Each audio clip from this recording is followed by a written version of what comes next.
J'en compte autant d'espèces qu'il n'en existe sur Terre. J'en ai jamais rencontré deux les mêmes, mais ce qui compte, c'est jusqu'au fond, souvent, ils nous aiment. Alors, pendant 3 minutes, laissez-moi vous parler des pères. D'abord, il y a les périlleux, ceux qui tentent d'être bons sans avoir eu l'exemple avant eux. Comme funambules marchant sur un fil, ils cherchent le rythme, le ton, ils tâtent pour trouver le juste milieu. Puis ils deviennent excellents, à coup de rature et d'essai, on les admirera quand on parlera d'eux. Ensuite, il y a les perdus, ceux qui, un matin, un soir, une nuit, ont disparu. Au coin de la rue, en allant chercher le pain, dans les bras d'une étrangère ou dansant au bout d'une corde. Peu importe la manière, ceux qui s'en vont laissent toujours derrière eux des yeux qui débordent. De peine ou de colère, c'est selon les circonstances. Mais en tout cas, ceux-là, on les oublie pas, ou peut-être juste leur voix. Les enfants des perdus, ils ont le cœur qui connaît la souffrance, mais ils savent aussi combien leur mère a d'importance.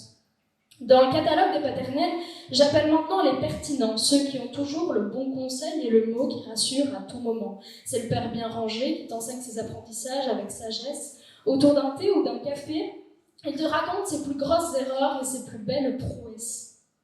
Passons au suivant, le voilà, le fameux père-maman, celui qui porte un titre sur chaque épaule.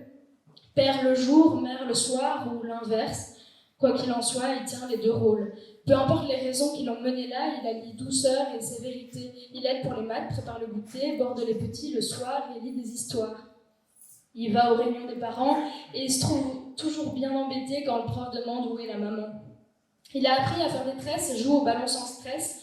Le père-maman, il a plein de casquettes, au moins 5 bras, 3 cerveaux, un peu comme les mamans solo.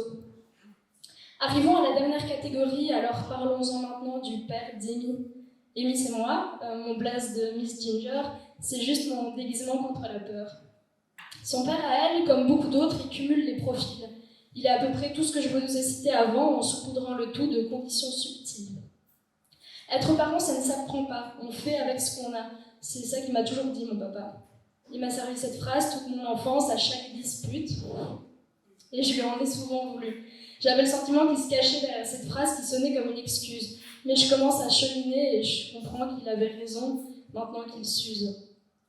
Souvent, ses larmes coulent, il pense qu'il n'a pas rempli son rôle comme il se doit. Alors, à mon tour, je le rassure. Je sèche ses joues humides et je lui rappelle son mantra. Et être un bon enfant, ça non plus, ça s'apprend pas. Je continue de faire de mon mieux avec ce que j'ai, mais finalement, on vit la même chose à quelques années près. On se trompe, quel que soit notre rôle dans le jeu, on se rend parfois malheureux, on se blesse, souvent, mais on s'aime.